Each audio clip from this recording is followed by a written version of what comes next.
I want to thank Stan Lee and Peter Paul. If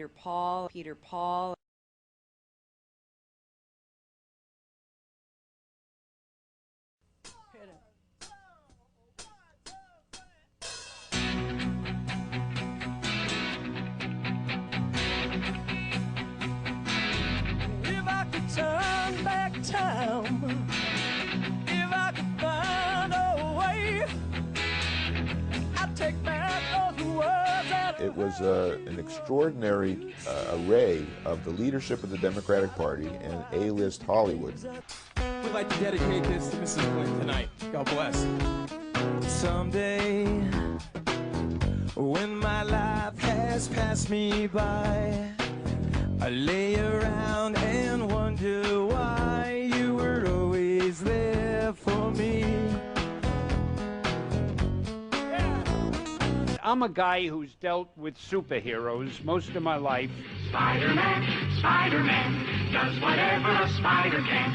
Spins a web any size. He created Spider-Man, X-Men, the Fantastic Four, and the Incredible Hulk. The new purchasers of Marvel fired Stan. We decided to start our own company, starting with one employee and $500,000 that I put together. Peter set me free. Stan Lee, some big announcement he's making about the internet. Within a year, we had a market cap in excess of $300 million. I decided, well, maybe I should reach out to Bill Clinton to work with us and be a rainmaker for the company when he left the White House. My first entrepreneurial venture was setting up a comic book stand and used comic books. I had 2 Foot Lockers full of them. I could accomplish my objective by becoming a major contributor to the party. I don't know about you, but I've been to 1 or 2 of these events. It's critical that we all chip in and contribute whatever we can. We want to thank you, and we're going to be there for you. That's great. It was great to see you. Look forward to working with you. Thank you. This has nothing to do with campaign contributions at all. How are you? Nice to see you again. I'm very glad to see you again. And I also want to thank Stan and Joan and Peter and Andrea for their support. Someone might ask you after this event why you would come to an event to support someone running for the Senate in New York. My interest in supporting Hillary Clinton was specifically to hire Bill Clinton. I'm thrilled. You got me all jazzed up. And they concocted a big fundraiser for Hillary. This fundraiser in August 2000 in Los Angeles raised more than $1 million for then Senate candidate Hillary Clinton. I want to thank Stan Lee and Peter Paul. I had accomplished hiring a president of the United States to work with me when he left the White House.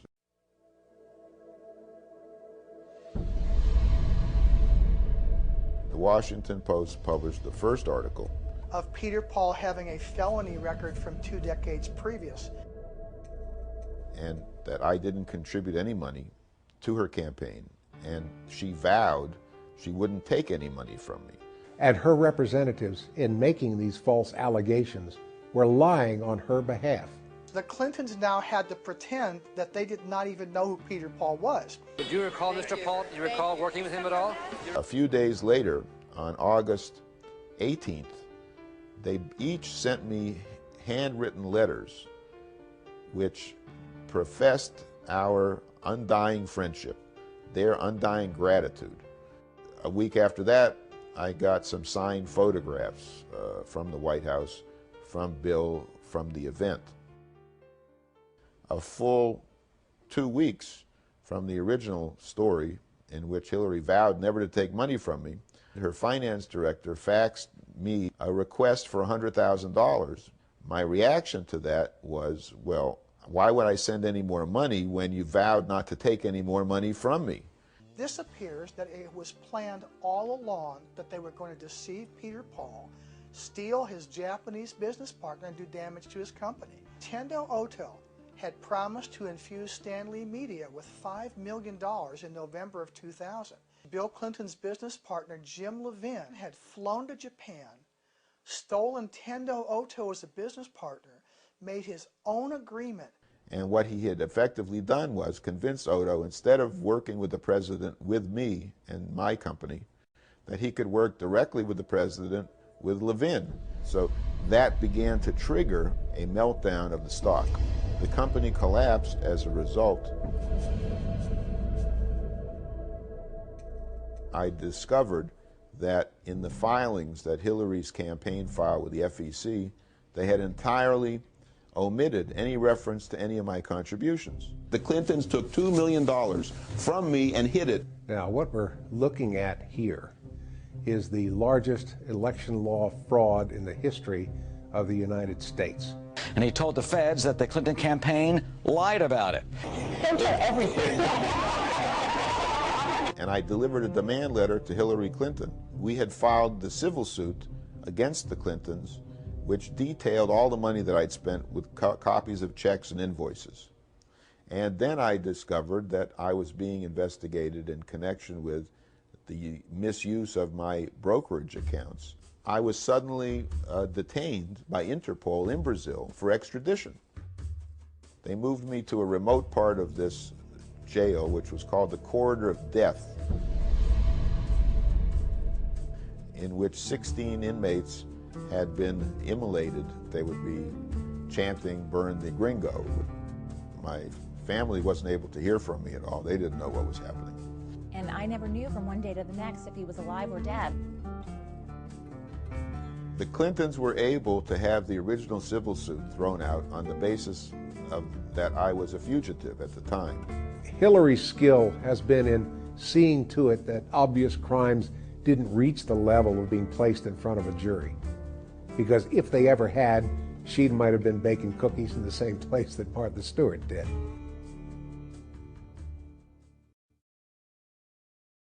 The court held that the case should proceed to trial. But clearly this could have implications for Mrs. Clinton's political future.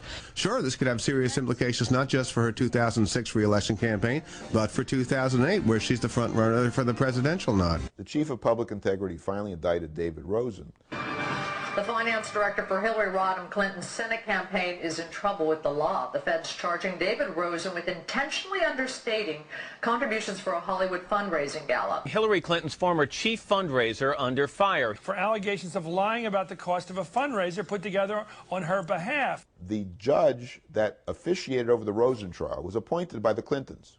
The judge stated that Hillary had absolutely nothing whatsoever to do with that case. The judge went out of his way, took every possible effort to make certain that everyone on that jury knew that Hillary Clinton had nothing whatever to do with what Mr. Rosen did. He turned it into a referendum on the credibility of Peter Paul, making a remark that he's a con man. And a totally corrupt individual who couldn't be believed or trusted. When you see that sort of thing, you conclude either that the prosecutor is incompetent, or worse, that the prosecutor is dogging the case. The whole idea was we have to make sure that Hillary is completely out of this, and we have to make sure that Peter Paul is totally discredited. Senator Clinton has not been charged in the case. The fact that you are probably not aware that this landmark litigation is now proceeding in a California court indicates how effective the Clintons have been in thwarting the media from exposing the facts on the public record that would normally end any politician's career and land them in jail. The media have not abrogated their responsibilities uniquely in the case of Hillary Clinton. They always have a tendency to fear power and to suck up the power. Hillary Clinton is not in the loop in any direct way. It would be very difficult to stretch fingerprints to the senator herself. I'd be amazed if there's any evidence directly. The senator played absolutely no role in what happened with the campaign's finances. So I think it's pretty clear that this is far removed from Hillary Clinton. Now, if there's evidence, that's another matter. You're making an accusation. Can you prove it? How can you prove it? What proof do you have? Hillary Clinton called me in my office in July of 2000, and I started my video camera to capture a conversation that we had with myself and other people in the office. Whatever it is you're doing? Is it okay that I thank you?